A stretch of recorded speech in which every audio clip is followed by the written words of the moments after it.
نہ کوئی کھانے کی دعوت دینے والا ہے۔ اب پریشان ہے کہ کہے تو کیا کہے، دعوت اسی کے ذریعے سے آئی ہے، ہر ایک اسی کو دیکھ رہا ہے۔ مگر پیغمبر اسلام کے چچا جناب عباس سمجھ گئے، کھڑے ہوئے اور راہب کے پاس آئے، پوچھا کہ کیا بات ہے، بہت پریشان نظر آ رہے ہو۔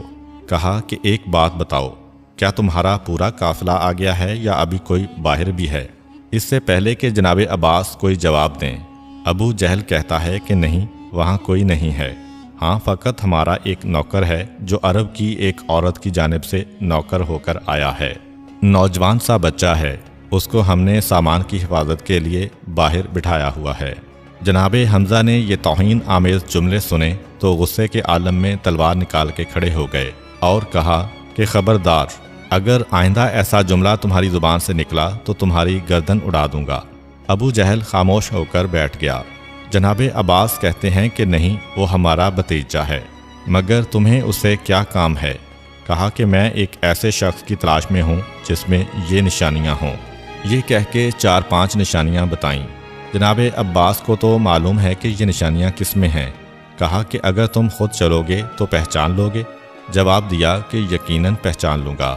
جناب عباس اس کو لے کر باہر آئے، پیغمبر اسلام کے قریب پہنچے۔ پیغمبر اسلام کے قریب پہنچتے ہی وہ بے اختیار کہتا ہے کہ یہی تو تھا جس کا مجھے انتظار تھا، اسے تم نے کہاں چھوڑ دیا ہے؟ جناب عباس حیران ہو کر اس سے پوچھتے ہیں کہ یہ فرق کیوں ہے؟ اس سے پہلے تو جب کسی کو تم دیکھتے تھے تو بالکل اپنی آنکھیں اس کے چہرے کے قریب لے جاتے تھے اور یہاں دور سے دیکھ کے پکار اٹھے۔ کہا کہ ہاں، میں نے خدا سے دعا مانگی، جب تمہارے چہرے دیکھ رہا تھا تو نابینا تھا، لیکن جیسے ہی اس کے چہرے پر نظر پڑی تو میری آنکھوں کی جوانی والی بینائی واپس آ گئی، اور یہی نشانی مجھے بتائی گئی تھی آخری پیغمبر کی۔ یہ کہہ کر پیغمبر اسلام کے قریب آیا۔ جناب عباس آگے نہ بڑھے۔ یہ تو نہیں پتا کہ میرا بھتیجا نبی ہے، مگر یہ معلوم ہے کہ کون سے مقامات ہیں کہ جہاں مجھے پیچھے رہنا ہے۔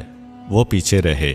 راہب آگے آتا ہے، پیغمبر کو سلام کیا مگر اور کوئی بات نہ کی، صرف اتنا کہا کہ دعوت میں آپ کا انتظار ہو رہا ہے۔ پیغمبر جواب دیتے ہیں کہ اس سامان کی حفاظت میری ذمہ داری ہے، میں کیسے جاؤں؟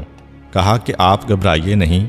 اپنے شاگردوں کو بلا کر سامان کی حفاظت کے لیے چاروں طرف کھڑا کیا اور کہا کہ اگر ایک سوئی بھی غائب ہو جائے تو میں اس کا ضامن ہوں، میں اس کی ادائیگی کروں گا، آپ میرے ساتھ چلیں۔ یہ کہہ کے پیغمبر کو لے کے چلا، مگر وہاں نہیں جہاں سب جمع تھے، اپنے خاص کمرے کی جانب جس کا دروازہ چھوٹا تھا۔ یہ چھوٹا دروازہ اس نے پہلے سے بنوایا تھا، اس کو معلوم تھا کہ ایک دن آخری نبی میرے یہاں آئے گا۔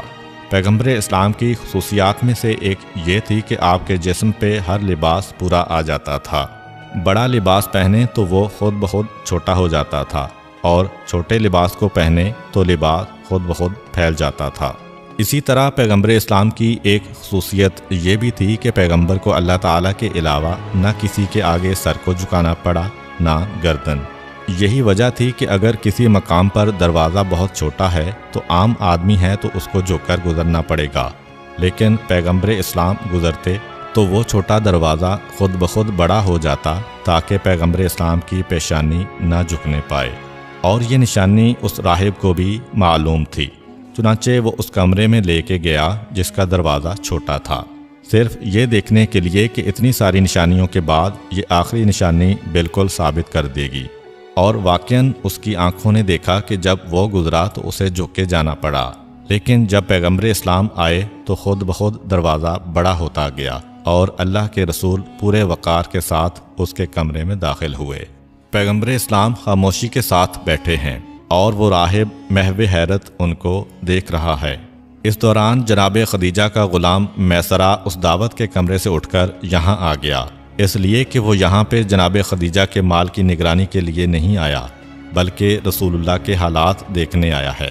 پیغمبر اسلام تھوڑی دیر خاموش بیٹھے رہے، پھر کھانا آیا اور کھانا تناول فرمانے کے بعد پیغمبر اسلام باہر تشریف لائے۔ وہ عیسائی راہب میسرہ سے کہتا ہے کہ میسرہ، یہ شخص کون ہے؟ کیا تمہارا ہم قوم ہے؟ کہا کہ نہیں، ہم قوم تو نہیں ہے، لیکن میری مالکہ نے تجارت میں اسے شریک کیا ہے اور یہ ان کے سامان تجارت کو لے کے آیا ہے۔ کہا کہ